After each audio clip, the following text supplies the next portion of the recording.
I paid him $25,000. I wired it to his account because I knew I needed to learn from him. This was in 2016 after he spoke at Tom Ferry Summit, San Diego. I was like freaking out. I chased this guy down, harassed him for a year, sent him 25 grand. I'll never forget. I went downstairs to my wife and I said, hey, this is going to sound crazy, but I'm going to wire this Indian guy 25 grand. And he'll talk to me. That's kind of the deal was.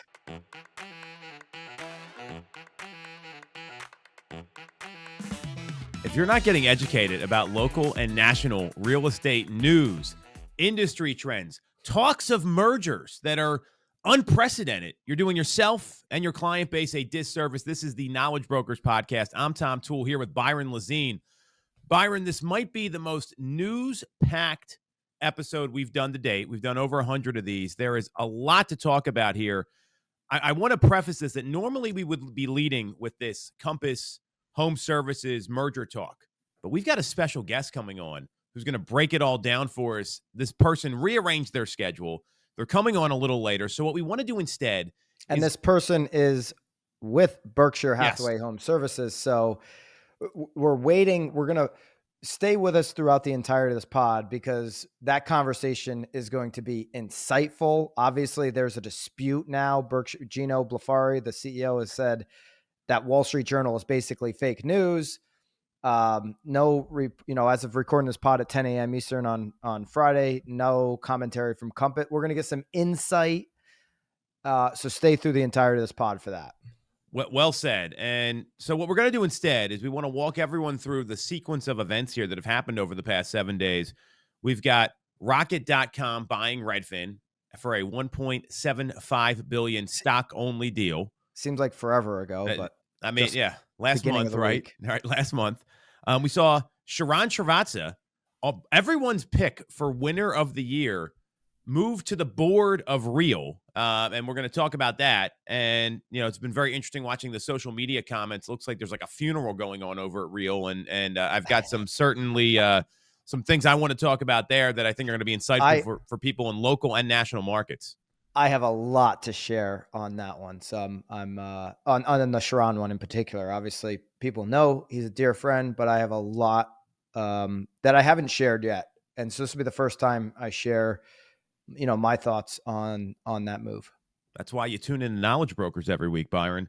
And then we're going to break down Compass and the HomeServices deal talks that are going on, along with, we got CPI data, which Knowledge Brokers should be paying attention to. And we've got some commentaries on the real estate industry we're going to talk about from some high-profile folks in the media. So let's Very interesting comments. I hope we can play the video if we can cue that up for Bobby. I love this. I'm actually sending this video clip to our team today because I think it's very insightful coming from the consumer side because all this talk, like it's fun, it's exciting, it's very Succession-esque. There's still businesses to run and everyone needs to pay attention to that. I played that clip that we're going to share here on the pod later. That'll be later on in the pod too. But I shared that clip in a role play training with my team. It's like this is the mindset, guys. And we had a real good conversation around that. We'll have a conversation here, obviously. So buckle up, ladies and fellas. This is going to be one heck of a pod. Let's talk with Redfin and Rocket.com. So this deal was struck on Monday, I believe, or Sunday. $1.75 billion. It was a stock-only deal. Since the deal was struck, the Redfin stock almost doubled from $5.82 a share to $10.50 a share. Glenn Kelman came out and said this was the only deal where our company would not have been sold for parts and only been a website, which I know a lot of people agree. I'm in this camp, Byron. I know you are too. People love the Redfin website and the app. They're on it all the time. I have my cousin is a client of mine. He sends me links from Redfin constantly. Yeah. Like this is someone that's close to me. I do like Realtor.com's data and the way they've broken it down better, but there's no disputing Redfin's portal. They've done a fantastic job with it, and there's a ton of data, and they've really built a machine with the website.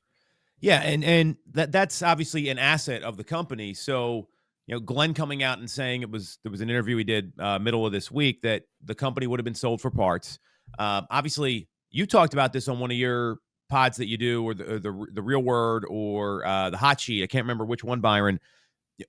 At the peak, Redfin was at a $10 billion market cap, and they sell for 1.75. So I think we can chalk up Redfin as the biggest loser to Byron in our win-loss column very early. That's like Yeah. a bet hitting where like you're betting on, I don't know, pick an athlete and they're going to score 20 points in the game and they hit 20 in the first quarter. I mean, it was that good of a pick, Byron. So break it down for us here. Yeah, you have the next 3 quarters to just kind of celebrate your win, which is hard to do in the NFL, but it happens. You know, over under 80 yards, they go for an 85-yard touchdown, and the next 3 quarters, you're just celebrating your win. Lisa, if she was on, you know, in our text group, said she might dispute that Kelman was actually a winner because he got, you know, this sale pulled off.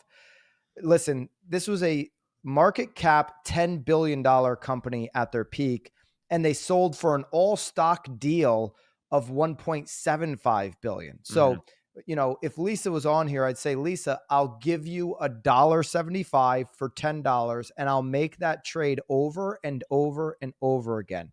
If we go back to August, Glenn Kelman, who's the Redfin CEO, said plan B, if mortgage rates don't come down, is to drink our own urine or our competitors' blood, stay in the foxhole.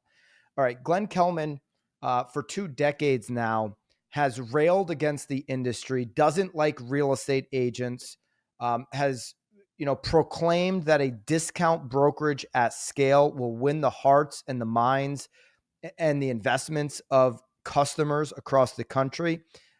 Nail coffin, that has now completely failed. Okay. So they don't take a deal. Glenn Kelman, a lot of innovation in the industry, certainly a prideful person, somebody who's made comments like this, that went all over, you know, headlines where when you're talking about drinking your own urine, that's going to be a headline that catches people's attention. He's said provocative things in the past, didn't build Redfin to sell it to Rocket. Okay. So this is not drinking the competitor's blood. This is taking a leak in a cup and drinking it. That's what this sale is for him. He didn't build the company to sell it to Rocket. This is an L for what they set out to do 20 plus years ago. Now, what's interesting, what you said about the parts company. So he took a deal, and this is where I think, now listen, Rocket paid a premium. That's why you've seen the bump up in the stocks. So they paid a premium. There's plenty of value here for Rocket. Now, if I was Rocket, though, I would be buying it as a parts company. And you know, Glenn Kelman, the plans, the early signals from both of these companies are Glenn Kelman will stay on. It's going to be a separate brand. He's going to stay on running Redfin. That'll live as a separate brand. There's going to be this end-to-end, you know, synergistic approach. They're trying to do the super app that Zillow's been, you know, kind of perfecting and tweaking, the end-to-end consumer experience. You know, you find your home, you get connected to your agent, you get your loan all in one place. Obviously, you know, brokerages across the country have been trying to, you know, work on this for years as well. But Zillow calls it the super app.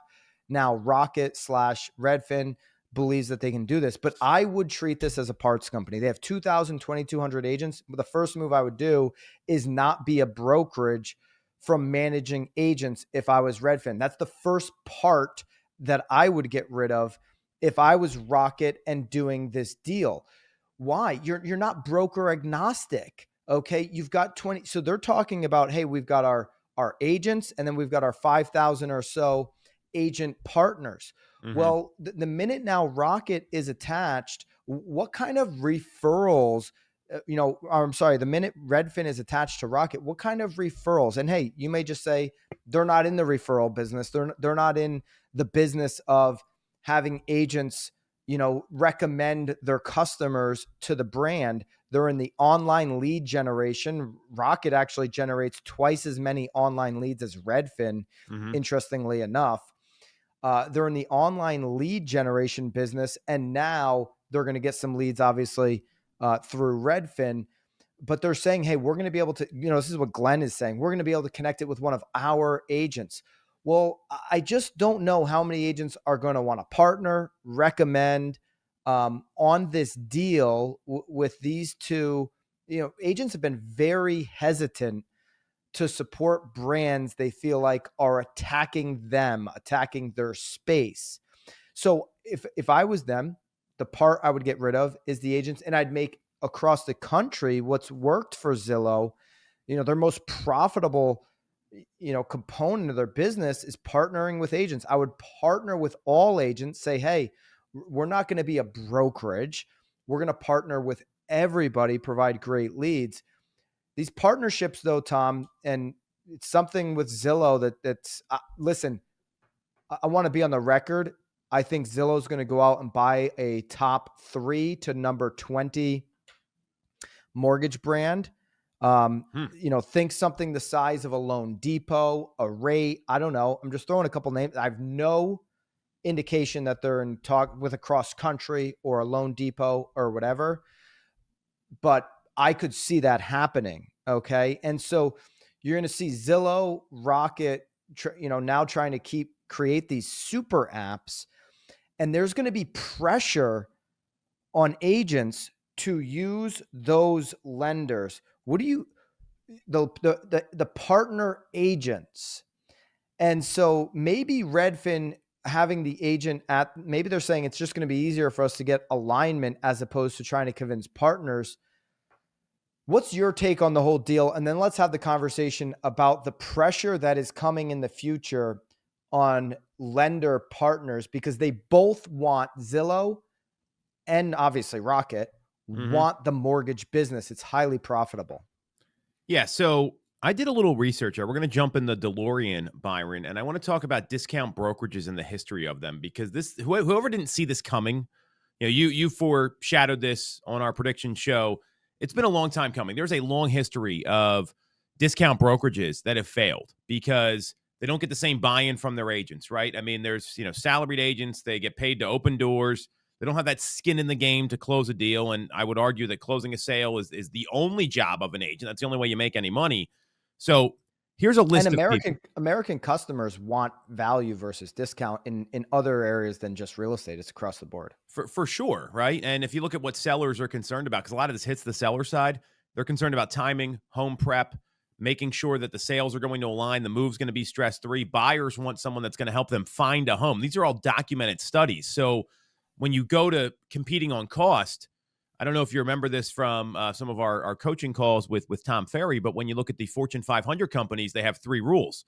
Focus on bringing in more revenue, never compete on cost, and don't deviate from 1 and 2. And those are the most successful companies that are out there. So Redfin's been competing on cost. Zip Realty, you remember them? They no longer exist, 2014. Redefy, discount brokerage, they filed for bankruptcy in 2020. HomeBay, it was closed down in 2018. Assist to Sell, this was one of the big disruptors. They were absorbed by larger players, and most of the franchises closed down. ForSaleByOwner.com, it still exists in terms of a website, but the discount brokerage services have ceased. Full Service for Less in the 2010s, and they're no longer a player in the market. ListHub, Reali, Purple Bricks, the list goes on. Purple Bricks, remember that? And I mean, the thing you got to think about here is history shows us what happens with these companies, right? There's very few things that are happening for the first time when it comes to business, and this model's been tested and failed on dozens of occasions. So even when you build the biggest, the best brokerage portal of all time, Redfin built it.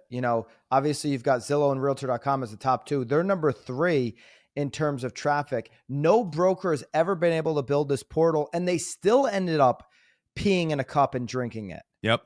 So my take on the deal is I think it was smart to sell because what other option do you have right now?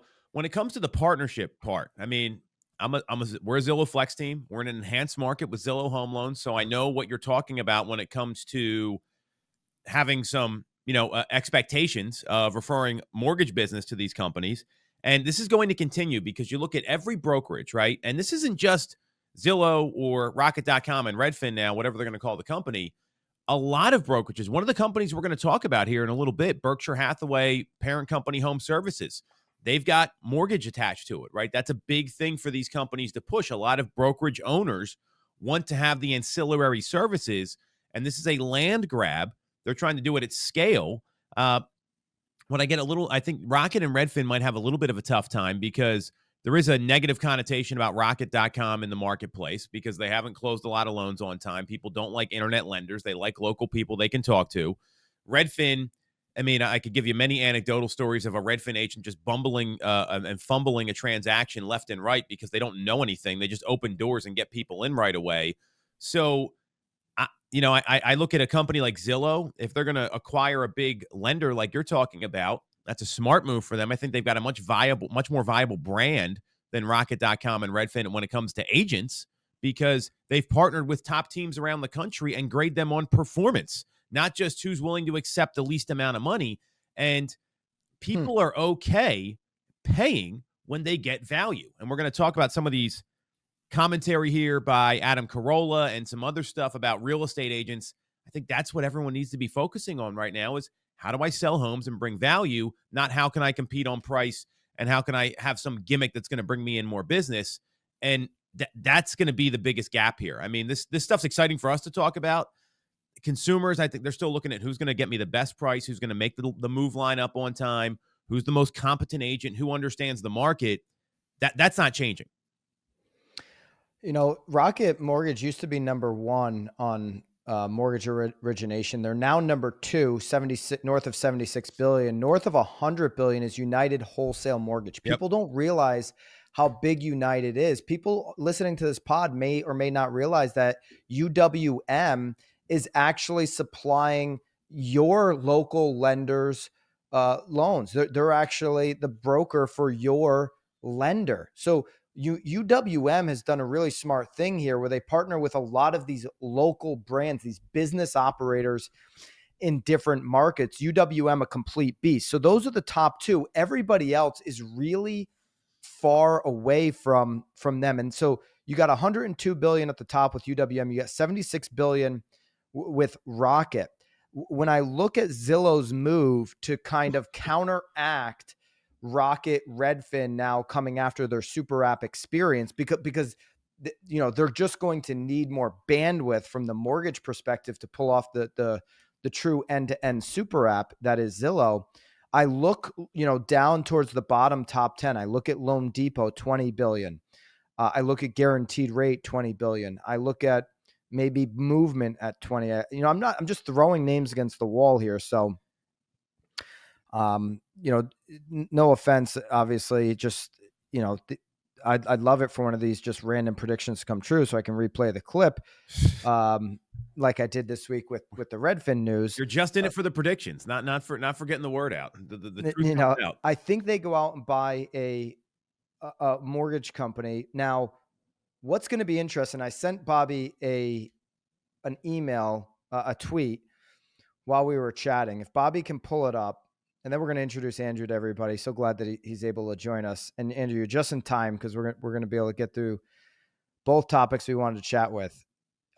So Lance Lambert put this tweet out. Zillow has an unwritten rule that if a realtor gets a lead, they have to steer the customer to Zillow Home Loans or they don't get leads.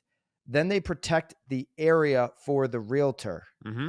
Rocket will likely do the same model with Redfin. Now, I don't particularly, this is George Miller Mortgage, president at Miller Lending, told this to Residential Club. I don't particularly agree with that strong statement, but you can see where perception comes in as these companies are now going out and saying, we want end-to-end consumer experience.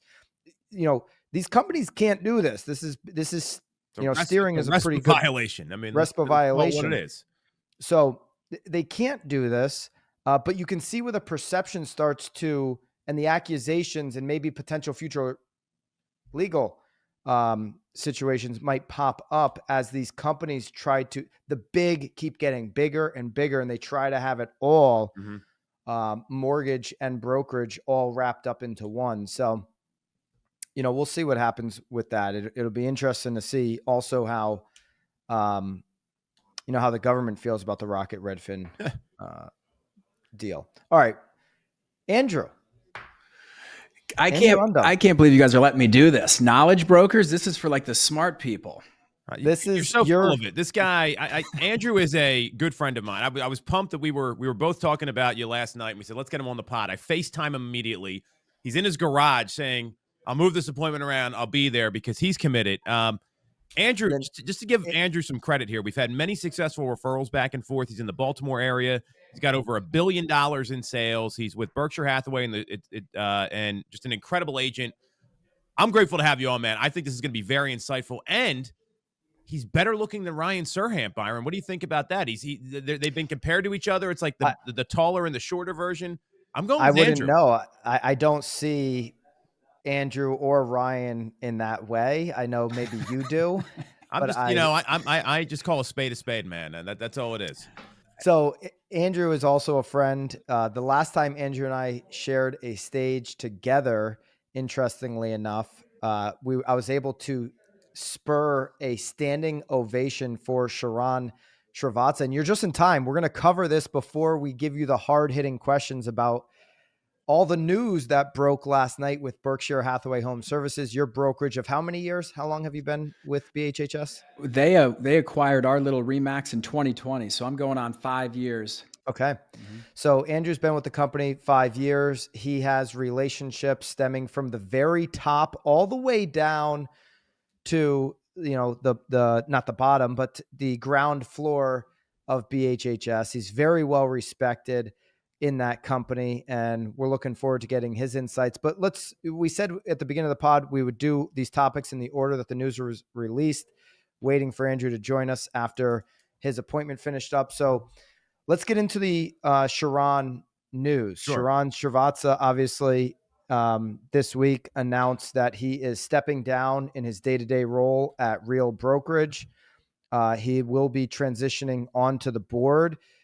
Here was a part of his email to Real agents. As I step back from my day-to-day role operating Real, I am stepping into a very important role for the future of the company, where I'll be a member of the Real's board of directors. The real estate industry is going through a massive transformation right now, and there is no better time for me to step up and serve as the agent's voice on our board and in advising how we shape our strategy and vision as we build the platform of the future. I have a lot to share. Sharran is a good friend of all of ours. Mm-hmm. I have a lot to share on this that I haven't. This will be the first time I'm sharing it, but let's kick it over to Andrew, because Andrew, I know you and Sharran have a relationship that goes back 10 plus years as well. And I'd love your thoughts on this first, then we'll go to Tom, and then I'll share. As I'm sure you guys all agree, he's just a gift to the industry. Here's a guy who's helped every agent at every brokerage just by giving away all of his best ideas consistently, regularly. And in my opinion, they're just better ideas for how agents should interact with the consumer. Mm-hmm. He's a consumerist. That's what I like. It's not the corporate mumbo jumbo stuff. It's no, this is what to say in the living room. I think that's a lost art, and that's all I care about, because I think that's all the consumer cares about. Is it a good thing for Real? Now, I posted right when I heard that, hey, maybe this could be a good thing. He's going to be on the board. Well, you said on the internet it was a great thing. Well, now look, I have strong opinions, loosely held. Now you're back on the internet. I'm back on the internet, and I've thought about it. And it's like, man, if I was an agent, I want him around. I want him at the event. Mm-hmm. I want to be able to call him to help me with my attraction or whatever those brokerages think their job is. I want him around. So is he going to be around? Who knows? But here's the thing. He's got a seat on the board. There's one of 8 people on the board. You know how these boardrooms work. They do make the decisions, but he's one of 8 votes. Now, if I know Sharran and his ability to influence people, it's like going into the jury room. Hey, the 12 jurors go back. Who's going to make the decision? Well, whoever's the most certain in any interaction influences the other person. And if Sharran is certain about his ideas, he could sway the board to do things they otherwise might not have in his absence. So these boards can be tricky. If you look up the Real Brokerage Board of Governance, you've never heard of any of these names except for the CEO, Tamir. The other 6 names, you've never heard of these people. Doesn't make them not smart people. Or I'm just saying they haven't. Sharran is synonymous with real estate brokerage. and what the industry is about and where the industry is moving. So, I'm just making that a reference. Like you're saying, hey, he can influence them. And maybe that's true. But maybe, we've never heard of these 6 people. Maybe they think differently. I don't know. That's just, I'll get to the rest of my thoughts. Hey, well, look, all I can say is he's such a smart guy and he's so prolific at executing at a high level. It's hard enough to have a brilliant idea, make it come to life, execute, get the team together. He took Real from 5,000 agents to 30,000 under his presidency. I know those types of people, as you guys do as well. They can't take dealing with bad ideas for too long. So if that board is going to stop him from continuing to help the company grow the way he thinks it should grow, problem. Because he's not going to deal with it. You can't take bad ideas for that long. And I don't know those people. Maybe they have good ideas. Maybe they might have great ideas. So just prayers up for, I like all my friends at Real. Real's awesome. You want to see him do well. But if I was there, I'd kind of be bummed because he's not as available anymore to you. Is there anybody you would name as comes top to mind that they should be going after? Absolutely not. In terms of replacing Sharran? Yeah, I mean, anything would be a letdown, I think. You can't do it. Clearly. But is there any name out there that's a free agent or maybe not a free agent that you'd be like, wow, that'd make a lot of sense? Well, if you want to start playing musical chairs and change your CEO every 2 years like Keller Williams does, it'll be Gary Keller. You're not going to do it. And they shouldn't do it because for 2 reasons. One, no one's going to be as good as Sharran at what he does. Okay, which is actually helping the agents win. Can't replace what he does. No, I mean, 60 keynotes in the fourth quarter of last year. It's unprecedented culture building and leadership. It's dynamic leadership. It's so difficult to replace. Well, Byron, say you could find someone who is as talented, which maybe there's somebody out there. There's always somebody who's that gifted on stage, connecting with the agents, creating a culture, making everyone feel warm and loved and learning and growing. And he built an incredible culture. Say you could find that person. They're not going to work like him. Like you were just saying, 60 keynotes in like 75 days, flying around the country. The guy's got a family. So this is a mutant. This is a machine. This is not a normal human being. So if you're going to try to replace him, it's going to be a letdown. I'm so glad we have Andrew Undem on the pod here. Tom, your thoughts, and then I'm going to finally share my full analysis of this. Sure. So Andrew's spot on here. I mean, it's like when you have to, you're playing after the Rolling Stones at a concert. You're going to get booed. It's not going to work out well. So that's a great point. The growth here, I mean, for the first 13 months he was at Real, their agent count doubled.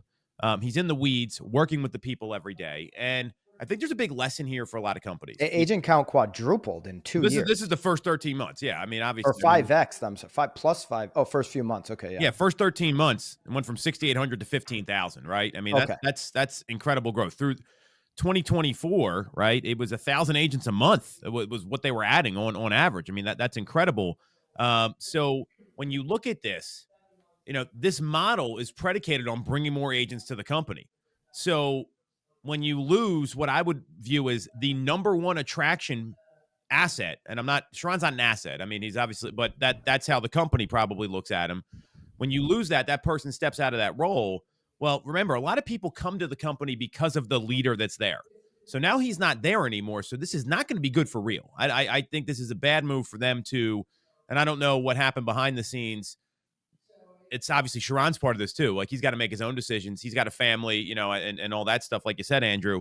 So you're losing what I see as the number one attractor. I mean, the access to somebody like him is very important. Now, for a lot of local leaders, and I put all three of us in this category, or like team leaders, you got to remember, like the reason he was able to grow so much is because he was there showing up every day. He was a present leader. He was in the trenches.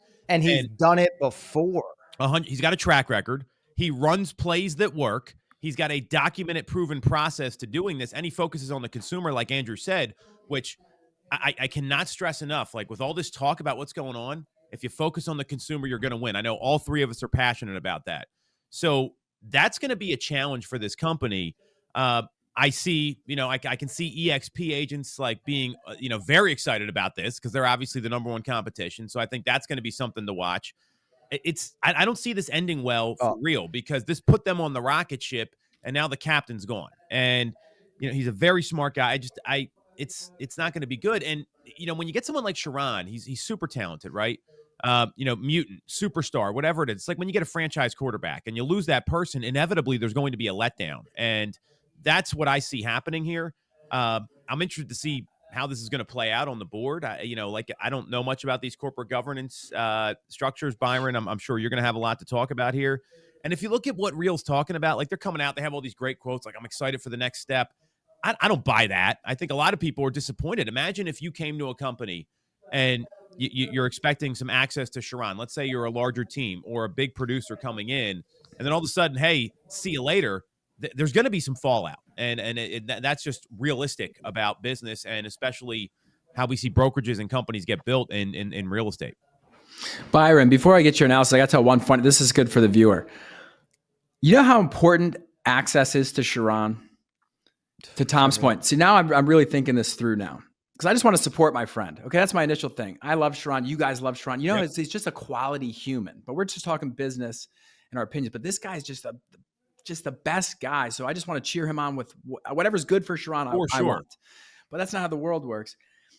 Agents, I had to get access to Sharran. I paid him $25,000. I wired it to his account because I knew I needed to learn from him. This was in 2016 after he spoke at Tom Ferry Summit, San Diego. I was like freaking out. I chased this guy down, harassed him for a year, sent him 25 grand. I'll never forget. I went downstairs to my wife and I said, hey, this is going to sound crazy, but I'm going to wire this Indian guy 25 grand.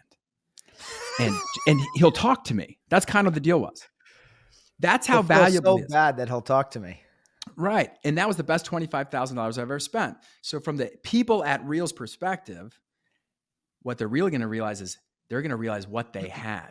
And a lot of them didn't take advantage of it. You have to take advantage of the opportunity of a lifetime within the lifetime of the opportunity. If you were at Real and you didn't get in his face, get in his presence, get the tutelage, well, you might have just lost that. And yeah, that would hurt. I think a lot of agents do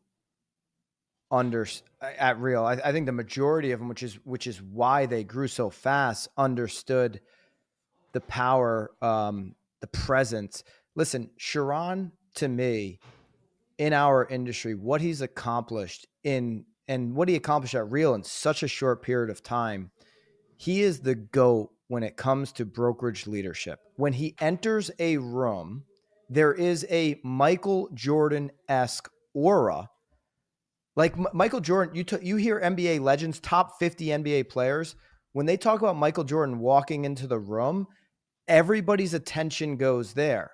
Everybody can feel the energy shift. There is a glow coming off of Sharran that is unlike anybody else. And it's why when he was on plane after plane after plane, every time you look, every single 30-day window on Real, they're growing. It's rocket fuel because he's dropping into one city after another, and people are like, agents are like, I want to be around that. How do I get close to it? How do I just catch some of that energy, that culture?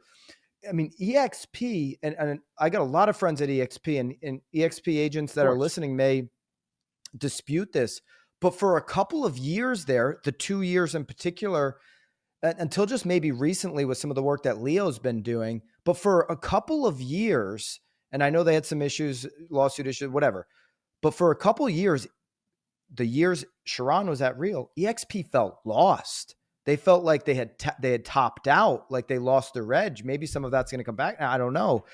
But like, if we just really break it down, Real Brokerage has been around for a decade, guys. This is a 10+ year company. The growth was Sharran. The culture was Sharran.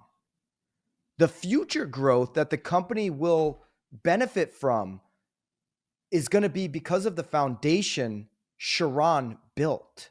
There are a lot of great people in the company. There's a lot of agents that have pushed what is possible in growing a company. But what I can tell you, that the growth has not come from a tech platform. It hasn't come from a model. If the EXP Real model was overwhelmingly the best for everybody, then it wouldn't be less than 10% of the agents in NAR and less than 4% of agents total. If it was overwhelmingly the best for everybody, the model would just take over, intoxicate every single agent. Hasn't been the case. It was leadership. It was culture building. Sharran is all of that. So my reactions to kind of what we've seen online, and I have so many real friends, real brokerage friends. You don't have any real friends, just real brokerage friends. I have real brokerage friends. I seem to think you guys are my real friends, not real too brokerage easy. friends. Too easy. Yeah, I get it. I have a lot of friends. People have also said, Bam, it's so nice to real, all these things. I'm going to say something that might not sit well with some of my real brokerage friends. The comments I'm seeing online that this is better for the company, that Sharran Srivatsaa is now going to be working 12 to 24 days, if that, on a calendar year as a member of the board, instead of working for agents 365 days a year, is a good trade. It's like the Dallas Mavericks trading Luka to the Lakers for an always injured Anthony Davis and saying, we got better somehow.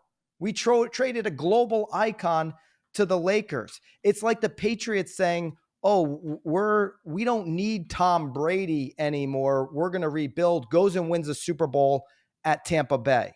People still wear Chicago Bulls jerseys today, but they have the number 23 on them. Nobody after Jordan has been worthy of a jersey. And so when you're on the board, by the way, you don't work 365 days for agents. You represent shareholders' best interest, period, end of story. That's the duty and obligation of a board member. So I understand what Sharran is saying. Hey, I'm going to be the voice of the agent, and he certainly will. He's always going to do the right thing. I think Andrew's right on the money. He's not going to tolerate bad ideas for more than 12 days. That's for sure. He's going to be somebody who brings extreme value to the board. Anywhere he goes, he brings extreme value. But to say somebody's sitting on the board, I golfed one day. I just happened to be in the same group at my club in Naples with another member. And it was like, hey, what do you do? He's like, I work about 12 to 23 days out of the year. I was like, oh, what does that mean? He's like, oh, I sit on the board of Campbell Soup, or the company or the parent company that owns Campbell Soup. I think he was part of Campbell. They sold whatever. I was like, really? 12 to, that's all you do, 12 to 23 days. He's like, yeah. And half of that's travel time. So that's just kind of what I do now. And then I've got a house here, and whatever. So that for me to it's spin. And we're going to get into some of the spin now that might be happening in the Compass, Berkshire Hathaway, Wall Street Journal conversation. It feels like spin. I'd be spinning it too if I was a real brokerage agent. Of course, yeah. There's no question about that. But I think both your points, my point, not a win for real. They're going to have to find that next level of culture. Sharran was the culture. He was the game winner. He was the GOAT. And there's going to have to be people within that step up. This will be a test to everybody in the company of where they go next. Fortunately, he built an amazing foundation. The energy that's been pumping off of that brokerage the last couple of years has been intoxicating. And we'll see where it goes from here. And obviously I wish them the best. I have a lot of friends, and we'll just see how it plays out. But Sharran Srivatsaa absolutely has changed the way you attract, you build culture, you build energy, you get attention, you lead. I wish more leaders would be as accessible and public facing. We've said this about Tom, your leadership at Remax. Like, hello, can you even get on a pod? I mean, that was the most ridiculous thing. I mean, we have the CEO, the new CEO comes in, who's already gone, by the way, and hey, can you get on a pod with Byron and myself? We're an original broker owner. We're like a top 10 team.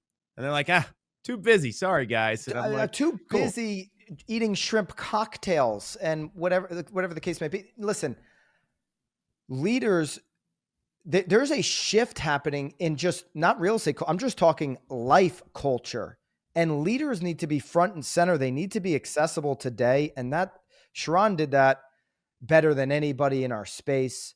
I'd love to see more of that. It's the last 2 years is a case study on how to lead in real estate. Wish Sharran, obviously the best, dear friend. Wish everybody at Real Brokerage the best. He will be, he'll be at their event at the end of this year. He's going to be a part of certain things. There's just a huge difference between, a couple dozen days out of the year versus 365.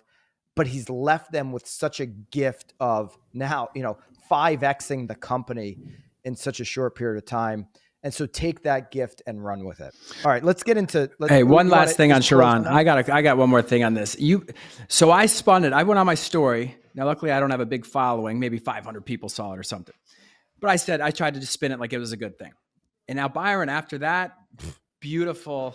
You're going to delete the video. Little diatribe. Well, it deletes automatically. It's a story, guys. Okay. Eric Simon taught me that on a different thing. That's why you put your weak takes on stories and your strong ones on the feed. That's smart. That's a smart move. I just put everything on stories. But the thing is this. Here's the proper analogy, because you totally just changed my mind, Byron. This is like Michael Jordan after the first three-peat. He goes, no, I'm going to go to the White Sox, but I'll still work with you guys in practice. I'll talk to the owners about it. And the Bulls suck when he's not there. And they don't make finals. They get into the playoffs. They're relevant. Scottie Pippen's there. And here's the danger. Nobody was begging to get on the Bulls when it was like no Jordan and Scotty's just standing there. Like nobody was like, let me sign free agency with the Bulls and take Jordan. It was like. You took Jordan off the court. And that's a problem. And here's the danger of when you have these brands who get these iconic people like the Messiah, the true leader, like Gary Keller's that kind of guy. Sharon's that kind of guy. Redfin's trying to be that kind of guy. Remax after Dave Liniger hasn't really had a guy. No, it's only Dave Liniger. I can tell you right now. Berkshire's had Gino and some other things. With these brokerages that are so centrally controlled, like the EXPs, the Reals, the Compasses, that's where they're weak. And that's why transitioning to Berkshire Hathaway HomeServices and HomeServices of America is why we're so strong. We don't get any love. We don't get any affection. We don't get any kudos to the new tech, but we have it all. But we just don't run around beating our chest on it because everyone can buy the tech. Give me a break. One of the strongest mortgage integrations of any brokerage. They have Trident Mortgages online. We have the largest Berkshire Hathaway office right down the street from me in Devon, and they're always using Trident Mortgage, and they have Trident Title. That's a great point, Byron. Well, they have the big one's Prosperity that HomeServices of America owns. But the point is they get the integration with whatever the company is. That's where we're going with this. Prosperity Home Mortgage is in the top 50 largest mortgage originators. It's $6.8 billion, which is right in line with Pulte Mortgage, National Home Builder at 6.9. It's more than Supreme Lending, more than Union Home, more than Fifth Third Bank, if you know any of those names. So it's a big deal to have that. No, it's a big deal to have that type of brokerage integration. Anyways, go ahead, Byron. Go ahead. Listen. Well, do you want to wrap up what you were saying? Then we're going to set the story and set the stage. Well, yeah, because I know we're going to talk about the Compass thing, but I think there's a valid point here is you think you want this leader who's like Jesus, who's like a Sharran, who's just so overwhelmingly good. Well, Gino's a fantastic leader. I have a ton of respect as you do. Yo, God, he's the best. There's these guys, but when they leave and everyone ends up leaving, things happen. It creates a little gap. And when you have one center of control, which some of these brokerages do, like in your world, Byron, like Ravis, his kids are going to take over. When William Ravis steps down, if he ever does, age, it'll happen at some point. That's an issue. What I think HomeServices has that's so brilliant is they have so many different brands, so many independently owned franchisees, and we can talk about this, is there's so many of those types of leaders, but you've never heard of them because they're in the streets kicking ass every day, not talking to media. I'm telling you. I don't know if I agree with what you're saying at all. I want dynamic leadership. And if I've got a star, going back to the Sharran example, I want to be grooming more leaders underneath. Like, can Real now do what the Niners did? You had Joe Montana, then you got Steve Young. Can you make that kind of transition? I know you're shaking your head, Tom. I'm just giving an example they had Steve Young in the house, right? Like they had someone to groom, and the best companies, they're grooming leaders constantly. They should be grooming. That's my point. You should be grooming leaders constantly. I should hear about your leaders front facing. I don't, just because,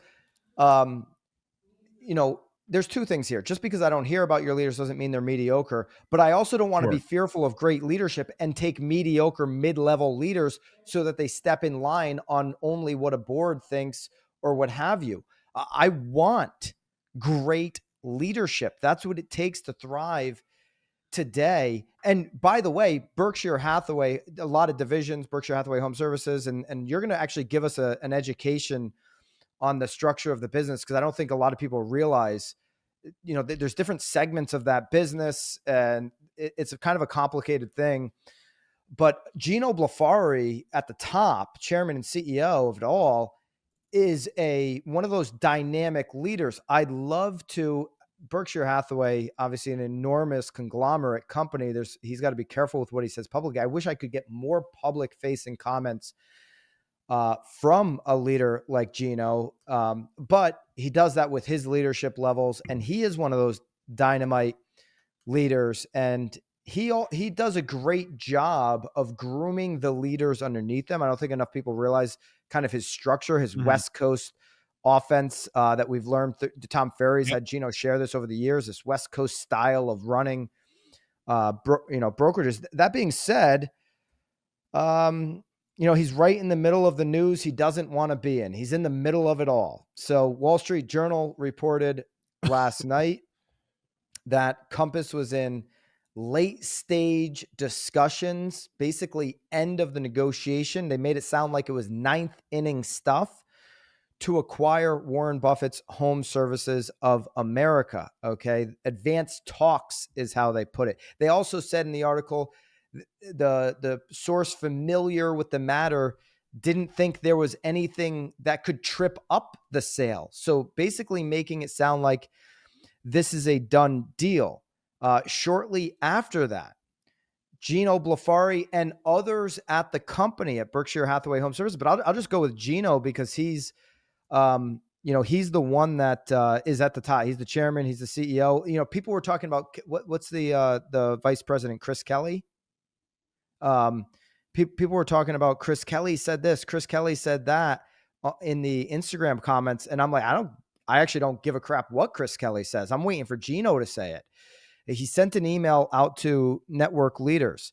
Many of you are aware of the articles published in the Wall Street Journal and elsewhere today stating that HomeServices of America was in talks to be sold to Compass. I want to confirm to you that there are no discussions, negotiations, or agreements to sell HomeServices or any of its affiliated companies. So you're going to give us a breakdown of how, Andrew, these companies are segmented. He's saying no companies, no affiliated companies, because Chris Kelly kind of did a word salad thing there. It's like, hey, we're not selling HomeServices. Didn't say they weren't in negotiations. Gino says in complete black and white, we're not in negotiations. We're not in discussions. We're not in agreements for HomeServices or any of the other companies, the affiliated companies. And that includes Berkshire Hathaway Home Service franchise business. Moreover, no such sale is being contemplated. So very strong language. I've got a couple things. I'm going to get Tom's, and then we're going to kick over to our Andrew. I want your reaction and give us the breakdown of all these business entities so we can better understand. My big takeaway, news comes out before Gino makes the statements, and you have a lot of Berkshire Hathaway Home Service agents in a state of shock. They probably haven't heard the rumor. I've heard the rumor, way before it was announced. So it wasn't actually that shocking. It was shocking that to me, it was like, it was this week, like, man, with all the news, like now we've got more of it, but the actual partner, the players in the deal, rather, not shocking at all. I've heard this prior to it breaking last night. But what was shocking was the response of Berkshire Hathaway Home Service agents. I have a lot of friends, Andrew, obviously, Doug Edrington, and many others, across the network, But they were just like, no, this can't be true. This can't be true. And then when the Gino news came out, they felt vindicated. Like Gino said, it's not true, so it must not be true. Just remember, Gino answers to Warren directly, and Warren's sole mission is representing shareholders. So Gino's number one job is not Andrew Undem, the agent. And he may say it is or whatever. It's the shareholders. It's Warren Buffett. It's shareholders. And so, and I'm not saying that this deal is going to happen. Nobody can say that. Wall Street Journal can't say that with certainty, or they would have published it if they thought that that was the case with certainty. And Wall Street Journal, by the way, they're a political leaning, they're a partisan rag. There's a lot of things I don't like about Wall Street Journal, but they have gotten a lot of news that have broken through their publication first in the real estate space in the last 12 months. They have been first and accurate on a lot. I'm not saying that this deal comes together. And what I said in the comments a lot last night on the discussion was all happening on the BAM Instagram channel. The other news outlets in our space were very late. They wouldn't even publish the Gino email till this morning. We put it up right away. And a lot of the discussions I was having in the chat was like, it's just possible, guys, that Gino, who represents shareholders' best interests as a chairman, is actually in the final stages of negotiation, like Wall Street Journal said, and has to come out with this strong statement for negotiating power, for the positioning of how that's just one game theory that could be playing out here. I'm not saying it's 100% the theory, but getting upset about it, maybe the Compass acquisition will be a good thing. I'm looking forward to hearing Andrew's, full thoughts on it. But Tom, first, what are your thoughts on the whole story? So where there's smoke, there's fire, right? I think that's something we all got to acknowledge here. I mean, Gino's statement was definitively, hey, we're not doing this. I tend to agree with you on the Wall Street Journal, only reporting this if there's some legs to it. I was in some text conversations with some people. I mean, you mentioned some folks that there. Doug Edrington's one of them, and he didn't say this, but Compass has already acquired a couple people, right? They've acquired Christie's and At Properties from Chicago, and there's a lot of franchise owners there. I mean, Berkshire Hathaway structured a little differently. Andrew's going to break that down. We've got a very large office here, but there's some independent ownership. And with these franchise owners, one, they got a franchise agreement. So that's going to have to be honored. That's the contract that's in place. I know what these franchise agreements look like because we have a RE/MAX franchise. It's probably similar, right? And these contracts are pretty tight. And what happened with Christie's and At Properties, Compass ended up treating these franchise owners like their clients and provided them with all their tech, all their tools. By the way, the tech at Compass is not that different than any other tech you get. I want to just be very clear. Like that's it. I mean, maybe it's a Compass little better. agents rip Tom in the comments for saying that. Great. I mean, let's put the sales figures up and see how the tech's helping everybody. I think that's always the move. And we're going to talk about that too. So they're treating their franchise owners like clients and providing them with tech and tools. Now, there is value to having a tech suite come from your brokerage. Not everyone's going to be set up like the three of us are, where we've got our own CRM. We source that out. We pay money for it. We invest in our agents and our company. Some people just use the brokerage provided stuff. So that's going to have some value to some folks for sure. That's all that happened so far with Christie's and At Properties. So that's going to be one component of this if this deal actually happens. The flip side of this is that, we talk about branding a lot on the show. We've talked about this here. And I think for some of these Berkshire Hathaway agents, if this is true, especially in like the high end and the premium segments of the market, I don't know how they're going to feel about the branding, because I can tell you where I live along the main line. I mean, Berkshire Hathaway has market share. It's very clear. Now they're switching over to Compass, which is a much different brand. And this is a very older market. And this is market by market. It changes. You're down in Baltimore, you're up in Connecticut. All the brands are going to be different. So that could rub some people the wrong way for sure. Now they've got to change this branding. What does that mean? Are they going to still keep the sign, the logo, all that stuff? I think that's a big question. But we really need to understand what this deal means, because HomeServices is structured a lot differently than a RE/MAX, differently than a Compass, differently than these other companies, because they have so many different entities. So I want to hear what Andrew has to say. But there's got to be something here, or we wouldn't be talking about it. I mean, the Wall Street Journal's not going to post something without legs, and I think it's going to cause some uncertainty for a lot of these Berkshire Hathaway agents because they weren't ready for this. I mean, Byron heard the rumor, but you're seeing the comments, and I've talked to some people, and I think they're kind of surprised. And that's going to be, it's going to be interesting how it plays out, and it's going to vary from organization to organization, company to company because of the corporate structure. Agents, past clients don't exist. Unless, of course, you're retiring in 2025, then consider your clients in the past. But if you're building a business for the future, your clients are your clients. This is where Mosaic comes in, the client experience operating platform for you to manage the client experience. See, cupcakes are cute. It's a nice thing to do, but it won't keep a client tied to you for life. It's not going to bring the value to their home living, home ownership experience for years to come. CRMs work for lead generation, lead capture, and lead communication, while Mosaic helps you transform how you manage those relationships moving forward with the value that they actually need in their home ownership lifespan. So don't wait. Check out mosaic.io or find the link down below. Yeah. Andrew, go ahead. Give us the history lesson on how Berkshire Hathaway Home Services, which really has only existed for, the rebrand has only been 10 years or so. Yeah. Yeah, it's fascinating. I co-sign on everything you guys said. Look, I don't know what's going on. I'm a real estate agent, 1099 independent contractor in Baltimore, trying to sell houses. That's what I was doing this morning. Showing a buyer a house, which a lot of team leaders like you guys, you might not work with buyers. I do everything. Okay. So this is just congratulations. Yeah, I know. I'm not proud. I'm just saying I'm an agent's agent. Okay. I'm a player's coach. The interesting thing about Home Services of America is here's the big thing. I don't think a lot of agents realize it. Certainly the consumers don't realize it, is you have this name Berkshire Hathaway. That is a big, very famous, very iconic brand. Warren Buffett and his partner, Charlie Munger, they own so much stuff, and Home Services of America is a little sliver over here. So to set the table, like they own everything. Brooks Running Shoes, Dairy Queen, Duracell batteries, Coca-Cola, Fruit of the Loom. No, so now they own a lot of big companies. They own a lot of Coca-Cola. You're right. Not the whole They thing. wholly own brands on brands on brands on brands. You haven't even heard of NetJets. And then they'll buy giant chunks of Coca-Cola. They're one of the biggest. Yeah, exactly. So these guys are so massive, $1 trillion. You don't hear that word with a T. Add 3 more zeros after the billion. $1 trillion market cap.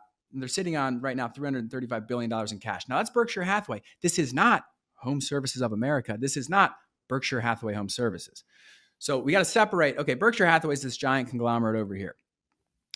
They got into the real estate business almost by, and this is just what I've done in my own research, so you can fact check this.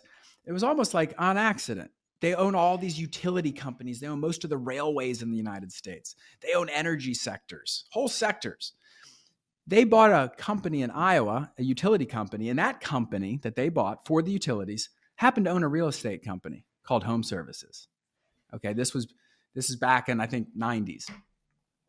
And what their philosophy is and why they've been so successful is they find really great managers who have really good businesses, and they say, we'll buy you, give you what you need, but you run it. We're not in your hair. It's like the anti-micromanagement thing. That's how Warren Buffett rolls.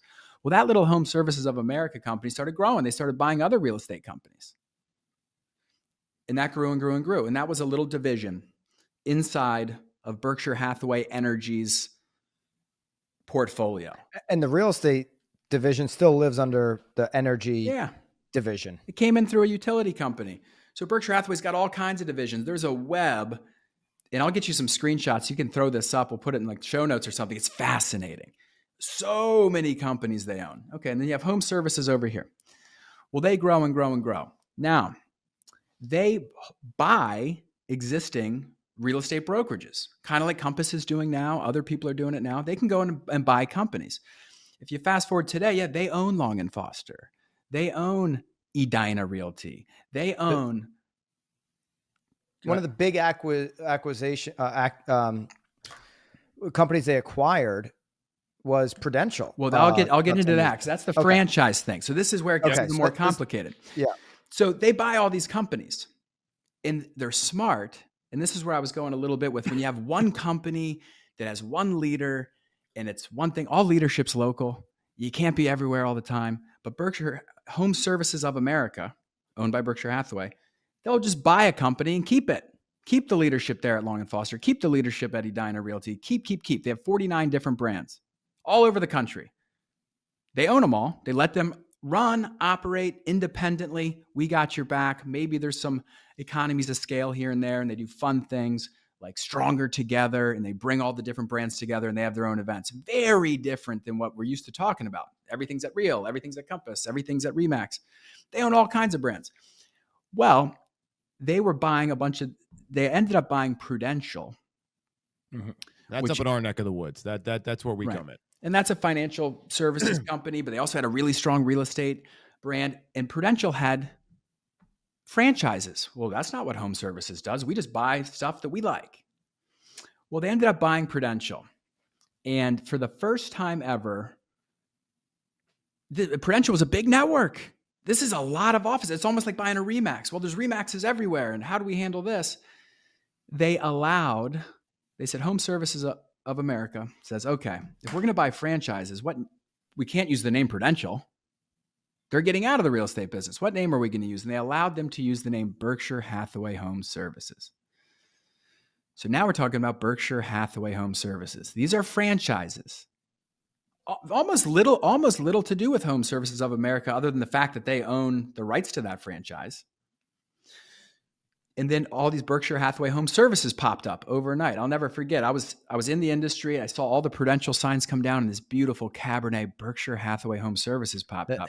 Now, to me, and this is not bullshit, I was at Remax for the next 7 years. I never went. I got acquired. I never said, oh, I want to go there and win. They just bought us. But I liked Berkshire Hathaway. People who like money and like Warren Buffett and like the story, it's a really cool American iconic thing that they did. And Berkshire Hathaway is legendary. Forget real estate. They're just legendary, period. Yeah.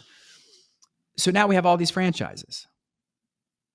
Okay. So Berkshire Hathaway Home Services, BHHS, they're everywhere. They probably pay little fees to the Home Services of America, like anybody pays franchises. Like, hey, Tom Toole owns Remax Mainline. Yeah. Remax corporate gets their little chunk, but you own it, right?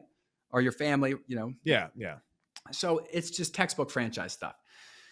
When those franchises, now this is what gets interesting. When those franchises start doing really well and they're individually owned and operated, like the one I'm at is owned by this group of people, Home Sale Realty, Berkshire Hathaway Home Services, Home Sale Realty, not owned by Home Services of America. We just agree to use their name, BHHS, through Home Services of America.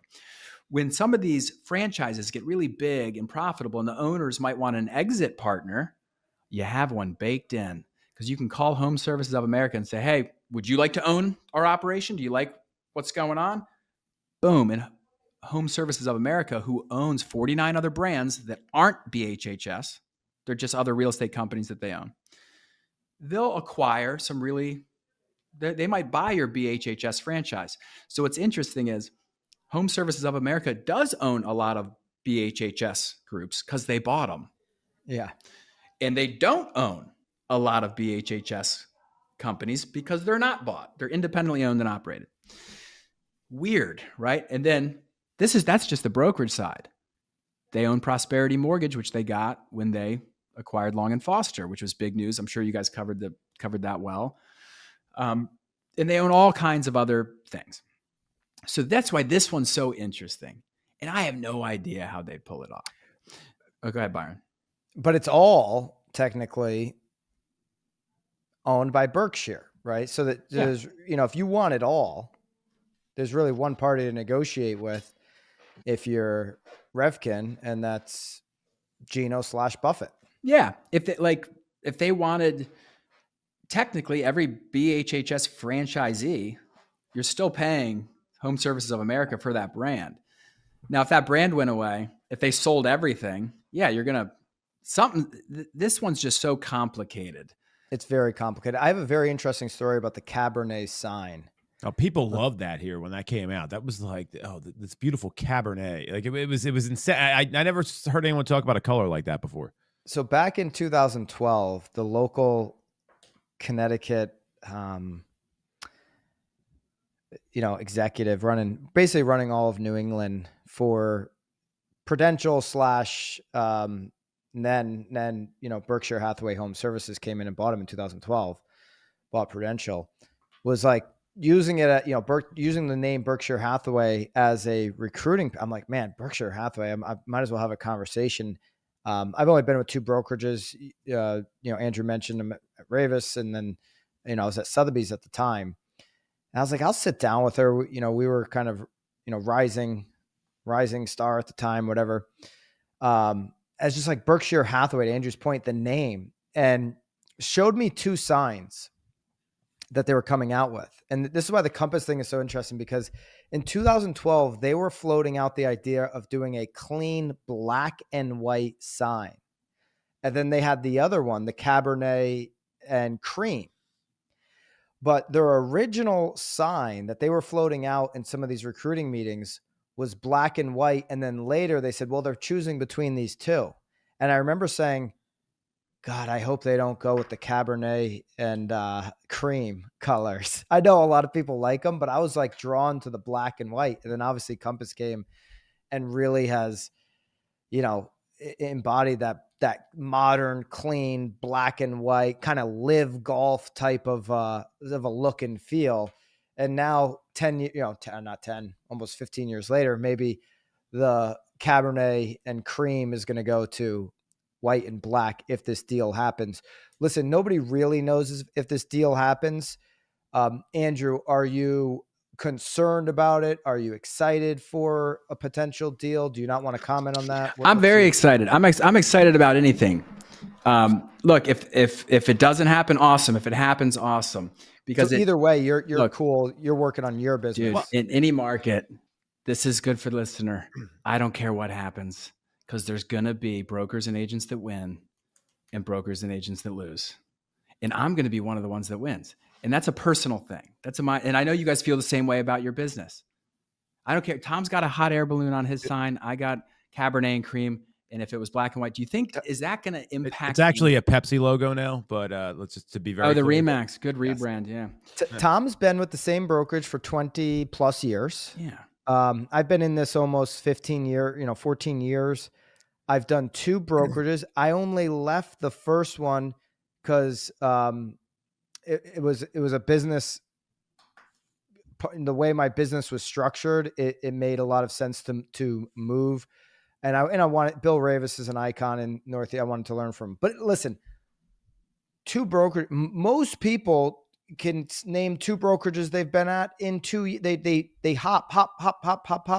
Like a lot of this stuff, remember, a lot of these big brokerages, and the big are going to keep getting bigger. The consolidations are going to continue to swallow up this industry.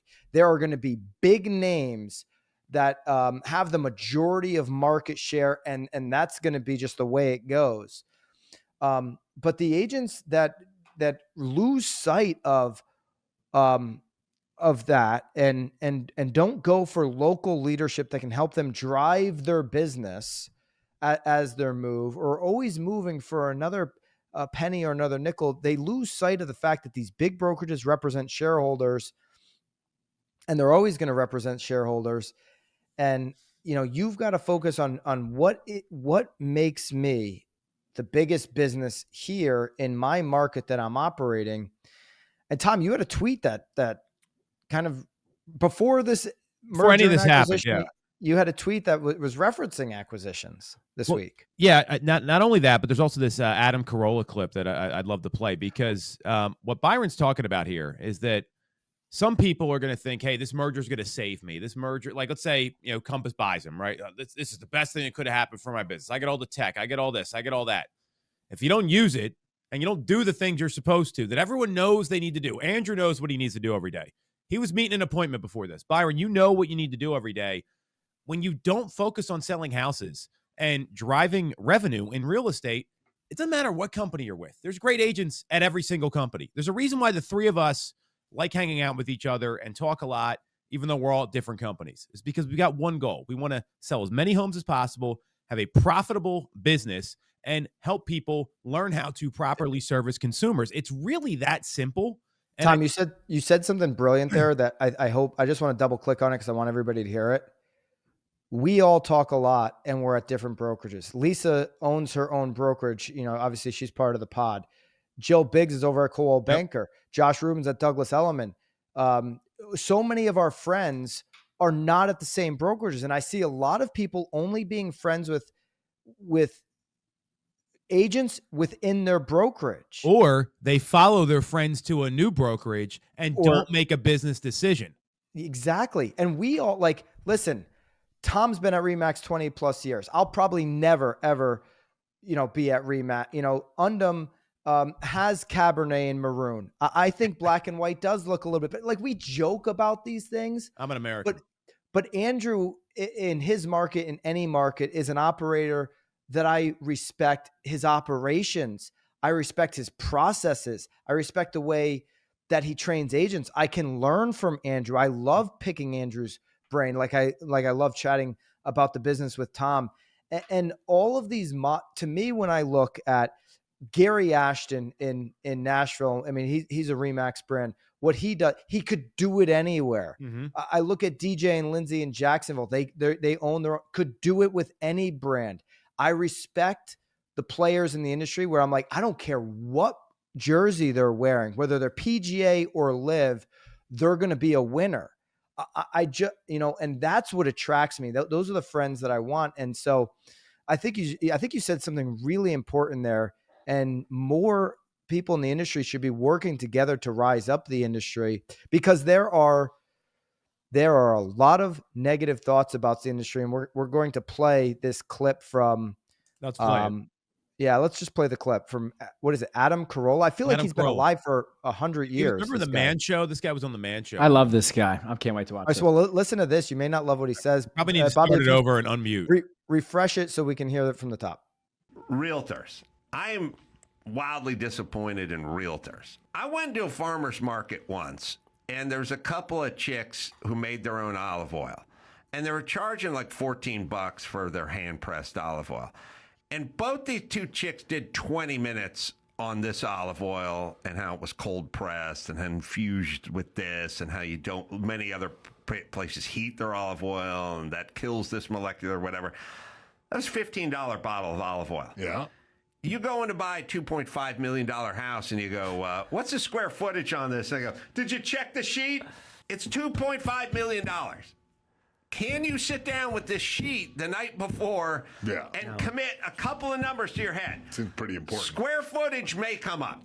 The year it was built may come up. I don't think realtors the first thing people go into. I think they try to become a model or an acting. Fall out of something and then become a realtor. And then you're like, I need to make some money. You're right. And then you take like a 1-week course or something. You got to pass a test. Yeah, they're oftentimes good-looking dingbats. Yeah. Men and women. There's good-looking dudes. They're dudes. They look like models, and they don't know shit. And by the way, they don't care that they don't know shit. They're like, check the page. I know this because I thought about doing it. All right. I love that. And Tom did mention that Andrew was the best looking guy in real estate. Yeah, but Andrew also knows his stuff. I mean, hey, I love that. Hey, that's true. Let's just say it. Let's call it what it is. It's 100% true. And I love that. And this is why you should love it too, because we get to compete against these people. Bingo. If I'm representing you and Dingbat is representing that seller, I'm going to bash their brains in on your behalf. It's Andrew, this is why this pod exists, though, because I want that. I want less agents to have that interaction where they meet somebody and then that's the perception that agents have. I want to raise the level of trust in the industry, raise the level of service. I agree from a competitive standpoint. Hey, if that's the competition, that's a good thing for you, Andrew. But it's and when a consumer meets an Andrew Undem, there's a separation that's instant, that's so obvious. But it is unfortunate. A lot of people feel that way. Well, look, we can't solve all the world problems. This is the way it is. We have to let people in. We were all new once. It's the best. I love this business so much because it's just pure meritocracy, Yeah. It's a pure entrepreneurial. You get paid exactly what you're worth every year, how much value you deliver. You can't fake it. This is like fighting, sex, comedy. You can't fake this. You can try, but we know, and everyone knows. So unless you want to stop letting people in, you're not going to solve this problem because we don't know who's going to be good. It's not, you don't have to be extraordinarily intelligent to be successful in this business, but you have to have clarity on who you are, what you want, and what price you're willing to pay. And if you're not all in, you're going to run into people that are all in. And I love this stuff. I still study Sharran's stuff. I got my little home buying system right here. I'm tweaking it because I debrief after every time I meet a buyer. Oh, I'm going to add a little line here. This came up. So you're always trying to get better. Look at that Cabernet. This is my little Navy here, actually. Oh, that's Navy. This is a bad camera. But anyway, well, what he's saying though, let me jump in here. Details are important to Sharran. Details are important. Andrew, go ahead, Tom. So what Andrew's saying here, I think both you guys are right. One is that's exciting when that's your competition. I mean, I take it personally when I see someone hire a bad agent that does a bad job because I know I could have helped that person. So I think there's that aspect. The flip side is, Byron, we talked about Sharran and his leadership. Well, that can be reproduced on the local level with the right leadership in a team, in a brokerage. You know, Andrew's talking about how HomeServices has all these managers that are there. And we were just joking around that agents follow their friends. Well, what they should be following is the leader that's going to help them get better at their business. Because, Andrew, we were texting back and forth, and you said you don't stay hot when you get far away from the sun. This is what Andrew tells me. Because inevitably, and this ties in nicely with what's going on with Real, is you don't have that support from Sharran regularly. If you were taking advantage of that, I would imagine your business is going to suffer. So what Adam Carolla is talking about, I mean, that guy doesn't hold back. He's unfiltered. It's not about the best selfies. It's not about some cool video that you're going to shoot. It's about delivering results, educating people, and helping them make big financial decisions. And when you spend 15 minutes studying before an appointment, you've already set yourself up to win because most agents don't even do that. So when you're doing things like Andrew's doing, I'm going to debrief and adjust and pivot. And that's what winners do. They're always trying to get a little bit better. What can I learn here? What can I learn there? That's where you can win in this business. And if you're someone that's maybe struggling, you got to get around somebody like that can show you the plays that work. And unfortunately, people are worried about their selfie angles, how many views they're getting on their videos. You don't get paid for views in social media posts in real estate. You get paid for selling houses. Yeah, look, you can't deposit likes and followers, but you should care about what you look like. And you should care about how you show up because, yes, look, Adam Carolla, he could have ran into somebody very easily who was amazing. He could have ran into a Byron Lazine in the open house. He goes, dude, this agent, I thought they were dingbat dumbos. He knew everything. He knew every comp. He knew what the house sold for. He knew the square footage. He told me what about the neighbors. He told me what. It's not hard to impress people when that's your competition. So that's where the big sigh of relief is I can stand out and be good. But if you're showing a buyer a house, can you control if they like the house? Nope. I mean, not really. Can you control what their budget is? Nope. No. Can you control what their timing on what's best for them and their family? See, Nope. If you get clarity around this, but here's your job when you meet a buyer. It's none of those things. You don't know if they're going to like the house. You don't know what, exactly what their budget is, or if they're willing to go up to their max. You don't know what their time frame is. Your job is to make them feel good about you and your ability to help them. And the process, I'd say the process. Well, how do you make them feel good about you? You Just deliver begin with the end clarity in on what mind. the process looks like, and then they It's all understand this. what's going to happen next. It's all You this. have a process. Yeah, you have to have it. The summary of what Carolla said there is that details are believable. When you are detail oriented, like Andrew is, like Sharran has taught so many to be, when you're detail oriented, you're seen as an advisor. You're seen as somebody who can be trusted, who has a process, a proven process that you can move forward with. When you walk in and you get an experience that's so unbelievable that the agent hasn't even taken the time to know basic statistics, never mind going and doing what a real agent does, which is being investigative of the neighborhood, the neighbor conversations, the insights, the stuff that doesn't show up on Zillow and Realtor.com, actually doing Adam Schefter style of work. That when the agent, that's the next level. But when the agent hasn't even done the table stakes of just knowing basic information, it's become so unbelievable. It becomes scary.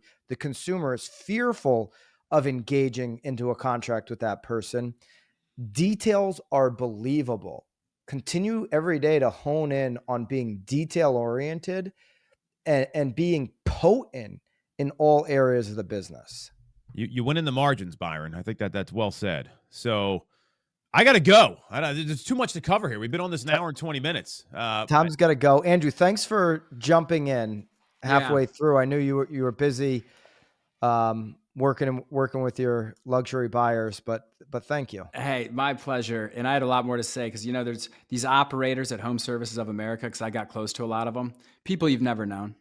Like Mark Stark sold his company back to Home Services of America, $9 billion, 3,400 agents. Cool. $9 billion in sales. $9 billion in sales. Yeah. Sales volume. God, no one bought a brokerage for $9 billion.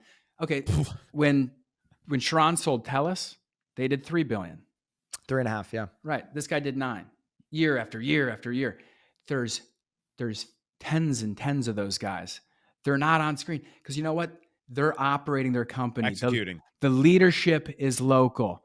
And that's why I think whatever ends up happening with Home Services of America, I just think that company is awesome. I think they're underrated in terms of how they're spread out.